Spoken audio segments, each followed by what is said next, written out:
Assalamualaikum warahmatullahi wabarakatuh. Perkenalkan, nama saya Kriti Julena dari Prodi PGSD Kampus 3 Pulau Pisau. Nah, di sini saya akan menjelaskan tentang salat sebagai kewajibanku. Salat sebagai kewajibanku. Arti salat dalam bahasa Arab itu berdoa, sedangkan menurut istilah yaitu dimulai dari takbiratul ihram, kemudian diakhiri dengan mengucapkan salam dengan syarat dan ketentuannya.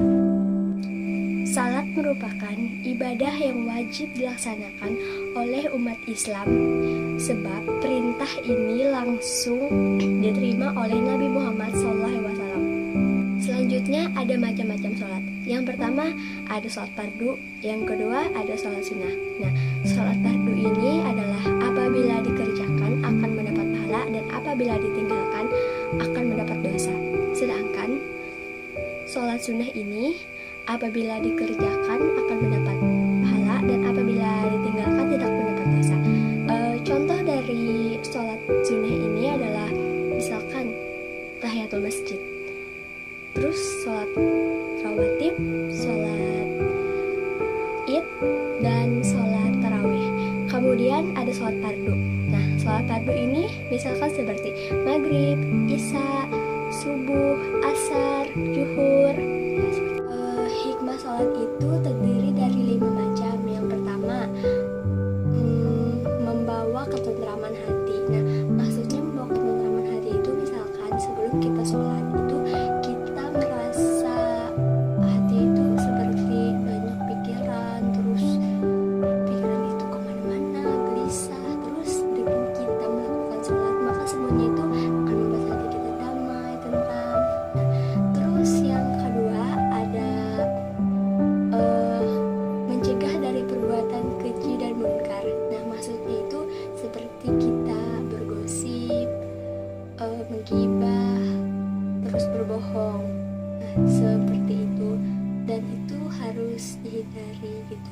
Dengan cara kita itu seperti mulai mengurangi dan semoga kita itu bisa sama sekali tidak seperti itu, tapi dengan cara sedikit demi sedikit.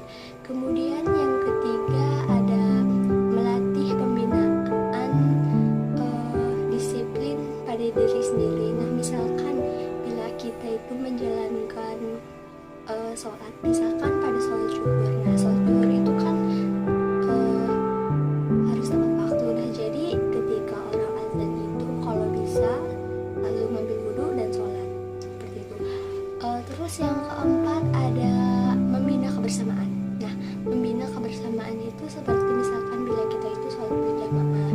Jadi dalam kita sholat berjamaah itu kan mengumpulkan suatu keluarga kecil. Jadi maksudnya itu yang menjadikan kita jadi bersama. Terus yang kelima ada merupakan wujud rasa syukur. Nah, wujud rasa syukur itu misalkan bila kita itu mendapatkan rezeki, terus kita itu langsung sholat dengan mengucapkan rasa syukur seperti itu. Kemudian ada syarat wajib sholat, yaitu ada 5 macam. Yang pertama muslim, maksudnya muslim itu yaitu beragama Islam. Misalkan agama lain itu tidak boleh. Yang kedua berakal sehat. Nah, berakal sehat itu maksudnya kita itu bisa berpikir gitu, mempunyai akal dan pikiran, kecuali misalkan kita itu tidak ada akal, misalkan seperti gila gitu, itu bisa. Kemudian yang ketiga ada balik. Balik itu maksudnya bila misalkan kita itu sebagai wanita yaitu haid, kalau misalkan cowok itu seperti mimpi basah. Kemudian yang keempat ada suci dari hadas kecil dan besar. Nah, maksudnya suci dari hadas kecil dan besar itu seperti misalkan bila hadas kecilnya misalkan seperti kentut. Terus yang kedua hadas besarnya itu ada misalkan haid gitu. Terus yang kelima ada sadar. Nah, maksud sadar itu artinya kita tuh melakukannya dalam keadaan sadar dan bukan pingsan. Syarat sah sholat ada 5. Yang pertama telah masuk dalam sholat. Yang kedua menghadap kiblat. Yang ketiga itu suci badan, pakaian dan juga tempatnya. Yang keempat menutup aurat. Yang kelima kita bisa mengetahui tata cara pelaksananya. Nah, rukun sholat itu ada 13. Yang pertama itu ada niat. Terus yang kedua itu berdiri tegak bagi yang mampu. Yang ketiga itu takbiratul ihram. Yang keempat itu lalu membaca Al-Fatihah. Yang kelima ada ruku. Keenam iktidal. Yang ketujuh sujud. Yang kedelapan tasyahud awal. Dan yang terakhirnya, lanjutan yang terakhirnya itu adalah mengucapkan salam. Dan juga terakhirnya itu lagi membaca doa. Nah, terus yang terakhir ada hal-hal yang membatalkan salat. Nah, yang pertama itu berhadas besar. Maksudnya berhadas besar itu